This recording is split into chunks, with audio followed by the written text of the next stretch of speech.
Hello Mark, my name is Peter and my student number is 55 and I'm a freshman. Now, I'm going to read the speech Jiang, What I Learned from 100 Days of Rejection. When I was 6 years old, I received my gift. My first grade teacher has this brilliant idea. She wanted us to experience receiving gifts, but also learning the virtue of complementing each other.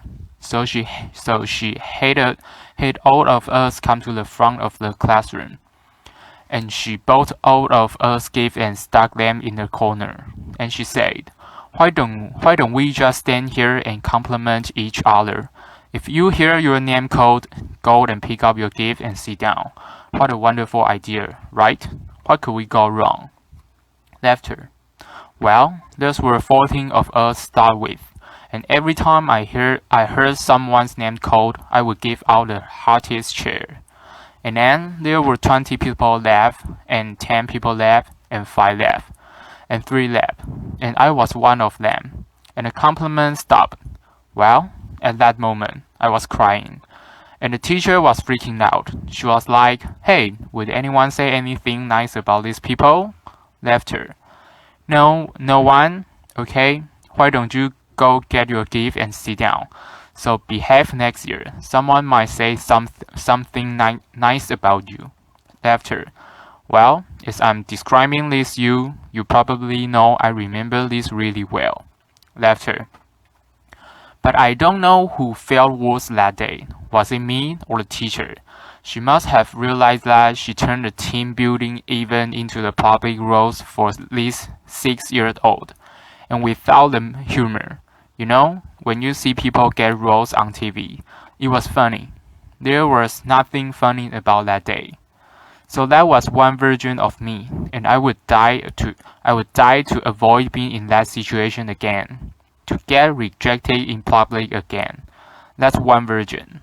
Then fast forward 8 years, Bill Gates came to my hometown, Beijing, China, to speak. And I saw his message. I fell in love with that guy. I thought, wow, I know what I want to do now. That night I wrote a letter to my family telling them, by age 25, I will build the biggest company in the world, and that company will buy Microsoft. After, I totally embraced this idea of conquering the world. Domination, right? And I didn't make this up. I did write the letter. And here it is, laughter. You don't have to read this through, laughter. This is also bad handwriting, but I did highlight some keyword. You get the idea. Laughter. So, that was another version of me, one who will conquer the world. Well, then 2 years later, I was presenting with the opportunity to come to the United States. I jumped on it, because that was where Bill Gates lived, right? Laughter. I thought that was the start of my entrepreneur journey. Then, fast forward another 14 years, I was 30. Nope. I didn't build that company. I didn't even start. I was actually a marketing manager for the Fortune 500 company, and I felt I was stuck. I was stagnant. Where is that? 14-year-old who wrote the letter. It's not because he didn't try. It's because every time I had a new idea, every time I wanted to try something new, even at work, I wanted to make a proposal. I wanted to speak out in front of people in a group. I felt there was this constant battle between the 14-year-old and the 6-year-old. One wanted to conquer the world, make a difference, another was afraid of rejection. And every time that 6-year-old won. And this fear even persisted after I started my own company. I started my own company when I was 13. If you want to be Bill Gates, you've got to start sooner or later, right? When I was an entrepreneur, I was presenting with the investment opportunity. And then I was turned down. And that rejection hurt me. It hurt me so bad that I wanted to quit right there. But then I thought, hey, would Bill Gates quit after a simple investment rejection? Would any successful entrepreneur quit like that? No way. And this is where it clicked for me. Okay, I can build a better company. I can build a better team or better product. But one thing for sure, I've got to be a better leader. I've I've got to be a better person. I cannot let that 6-year-old kid dictating my life anymore. I have to put him back in his place. So this is where I went online and looked for help. Google was my friend. Laughter. I searched, how do I overcome the fear of rejection? I came up with a bunch of psychology articles about where the fear and pain are coming from. Then I came up with a bunch of rah-rah inspirational articles about don't take it personally, just overcome it. Who doesn't know that? Laughter. But why was I still so scared? Then I found this website by luck. It's called rejectiontherapy.com. Laughter. Rejection therapy was this game invented by this Canadian entrepreneur. His name is Jason Comley. And basically, the idea is for 30 days you go out and look for rejection, and every day get rejected as something. And then, by the end, you desensitize yourself from the pain. And I love that idea. Laughter. I say, you know what? I'm going to do this, and I'll feel myself getting rejected 100 days. And I came up with my own rejection ideas, and I made a video blog out of it. And so here's what I did. This is what the blog looked like. Day 1. Laughter. Borrow $100 from a stranger. So this is where I went to where I was working.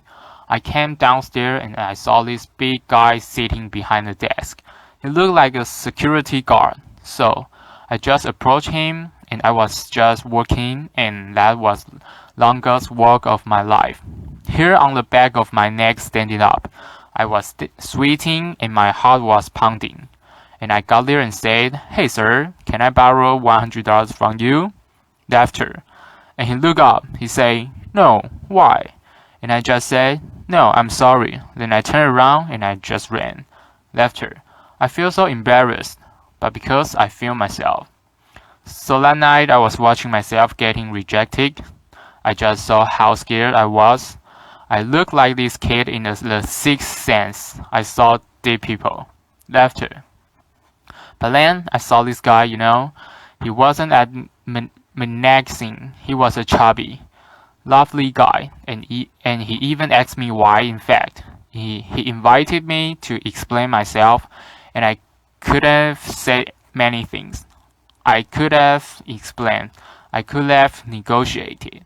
I didn't do any of that. All I did was wrong. I felt, wow, this is like a microcosm of my life.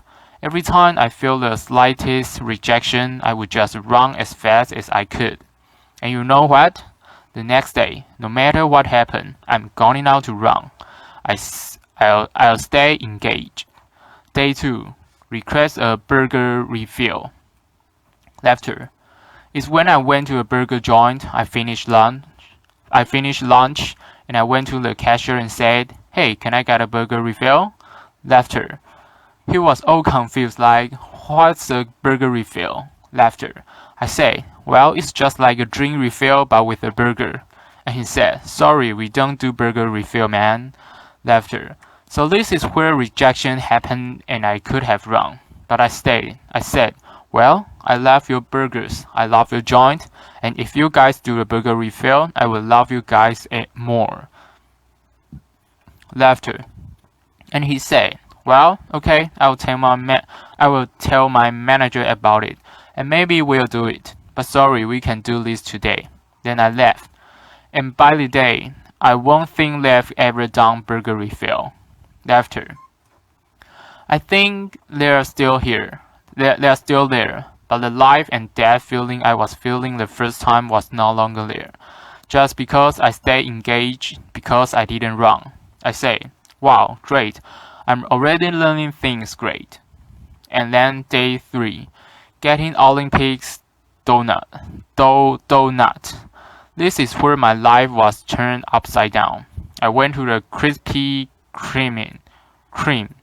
It's a donut shop in mainly the southeastern part of the United States. I'm sure they have some here too. And I went in. I say, can you make a donut look like Olympic symbol? Basically, you interlink 5 donuts together. I mean, there's no way they could say yes, right?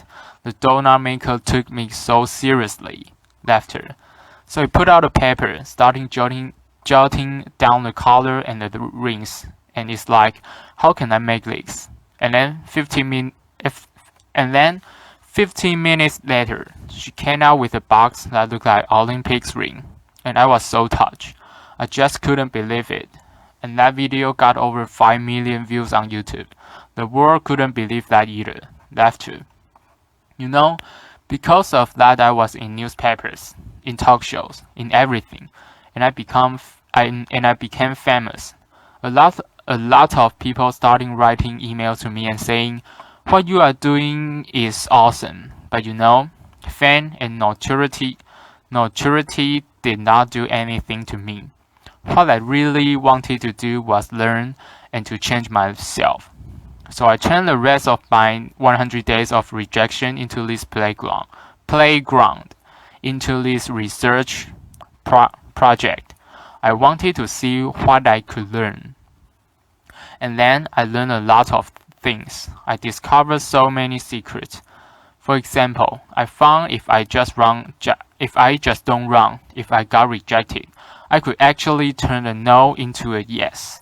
And the magic word is why. So one day I went to a stranger's house. I had this flower in my hand, knock on the door and say, hey, can I plant this flower in your backyard? Laughter. And he said, no. But before he could leave, I said, hey, can I know why? And he said, well, I have this dog that will dig up anything I put in the backyard. I don't want to waste your flower. If you want to do this, get across the street and talk to Connie. She loved flowers, so that's what I did. I went across and knocked on Connie's doors, and she was so happy to see me. Laughter. And then, half an hour later, there was a flower in Connie's backyard. I'm sure it looks better now. Laughter. But had I left after in the initial rejection, I would have thought, well, it's because the guy didn't trust me. It's because I was crazy. Because I didn't dress up well. I didn't look good. It was none of those.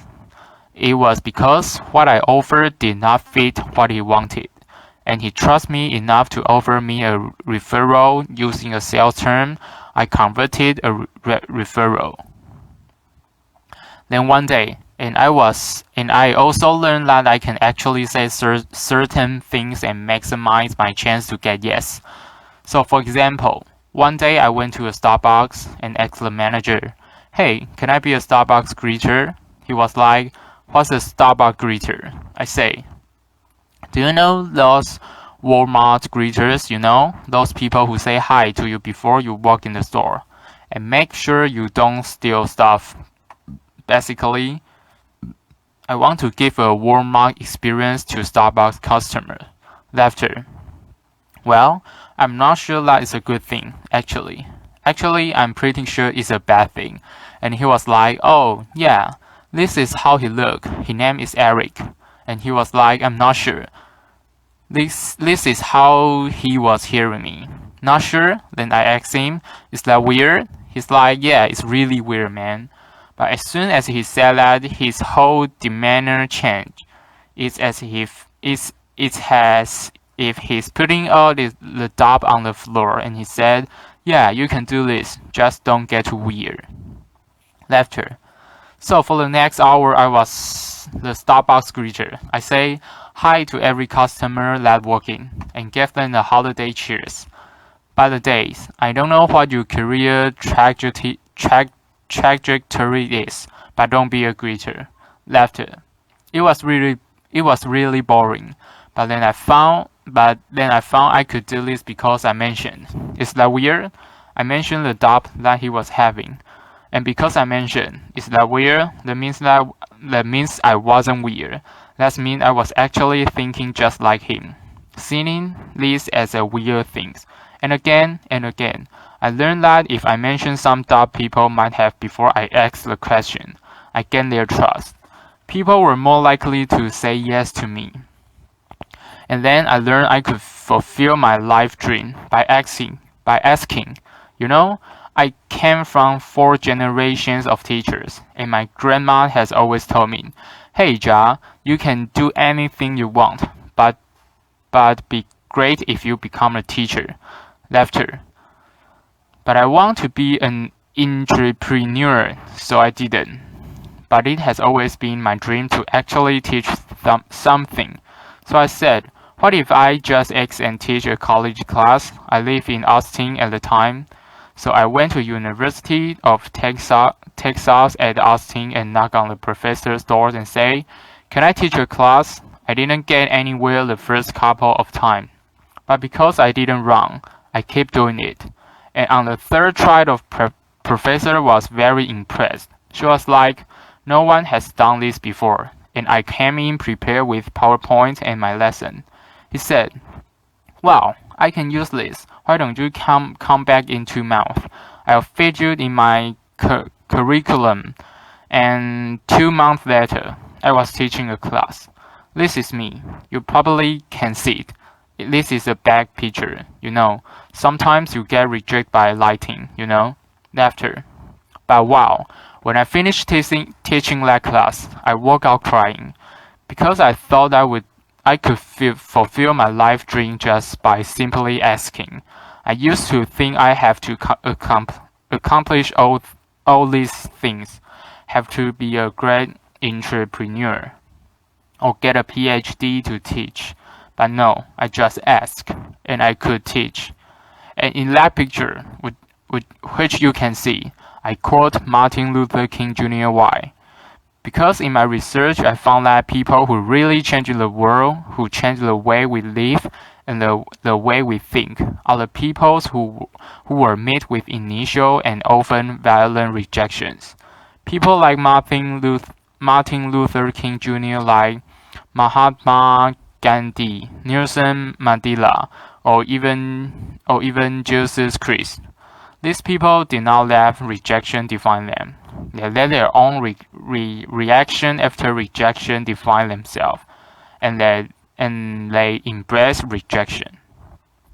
And we don't have to be lost people to learn about rejection. And in my case, rejection was my curse, was my boogeyman. It was bothered me my whole life because I was running away from it. And I started embracing it. I turned that into the biggest gift in my life. I started teaching people how to turn rejection into opportunities. I use my blog, I use my talk, I use the book I just published. And I'm even building technology to help people overcome their fear of rejection. When you get rejection in life, when you are facing the next obstacle or next failure, consider the possibilities. Don't run. If you just embrace them, they might become your gift as well. Thank you. Applause.